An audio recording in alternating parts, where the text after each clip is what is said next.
In this video, I'm going to introduce a concept that you can use to improve your time management, Parkinson's Law.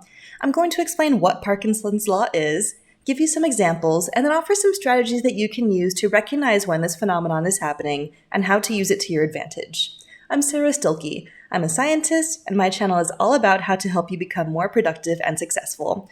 If you enjoy this video, please take a moment to subscribe to this channel to see the new videos that I upload every Tuesday morning. Have you ever woken up late in the morning on the day of an important meeting or activity? Maybe you sleep through your alarm and suddenly realize, oh crap, I need to be showered, fed, and out that door in exactly 23 minutes. And somehow, despite your 23-minute deadline, you get ready to go and make it out the door by exactly 8 a.m.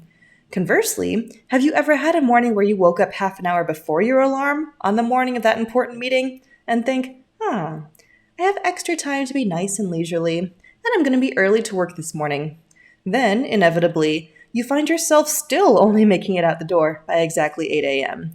If you can relate to either of these situations, then you've experienced what is known as Parkinson's Law, which states that work expands so as to fill the time allocated for its completion. Parkinson's Law first appeared in an article for The Economist in 1955 to describe the inefficiencies of a growing bureaucracy. Since that time, it's been used to explain many different situations related to time management and productivity. Here's a simple example, looking at the example that we just used about getting ready in the morning. On the day when you only have 23 minutes to get ready and get out the door, you will need to prioritize the most important tasks needed to get ready. Maybe you take a super efficient shower, quickly brush your teeth, get dressed, brush your hair, and gobble down a bagel before heading out the door. On the day when you wake up extra early, maybe you take a nice long shower with extra time to soak in the warmth. Then you take some time to look through the different clothes in your closet and try on a few different outfits before picking one. After that, you take the time to do your hair nicely and cook yourself a leisurely breakfast. Do you see the difference? In both scenarios, the end result is that you get ready to go in the morning and head out the door by 8 a.m. The big difference is that you naturally adjust the complexity of this morning routine to fit in the time you've allotted for it. By understanding Parkinson's Law, you can take steps to manage your time wisely. If you have a task to accomplish and are allocated more time than necessary to complete it, this can lead to procrastination, as you can put off completing the task until the last possible minute needed to get it done.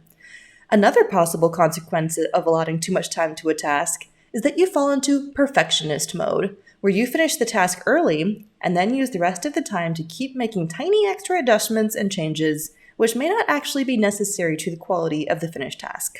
Another example of Parkinson's Law in action is looking at the 40-hour, 5-day work week, standard in many countries.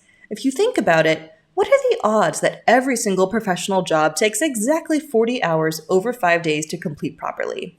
Countries like Iceland challenged this and have experimented with a 35-hour, 4-day work week and found that productivity remains the same as, or better than, 40 hours of work in 5 days. This shows that people will naturally take longer to do the same things when given more time to do it. So, what does this mean for your own time management? Since you now know that you can accomplish the same amount of work, depending on how much time you allocate to the project, the challenge then becomes how to shrink the time available for each project artificially. One method for doing this is to actually think about how long a project will take, and setting a deadline for the project based on that, rather than some arbitrary deadline. This will prevent the stress associated with procrastination and ensure that you are not wasting unnecessary time.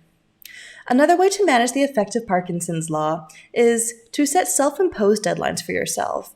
Just like in our example of getting ready in the morning, we know we can adjust the intensity and complexity of our actions to fit within a defined time frame. So why not use this idea to get more things done in a shorter period of more focused intensity? At its worst, Parkinson's Law can cause procrastination and perfectionism, reducing your overall productivity. Luckily, by understanding how to use this natural human tendency, we can manage it effectively in order to get more done in less time. That's all I have for today. If you enjoyed this video, please like it and consider subscribing to my channel. Thanks for watching, and I'll see you in the next video.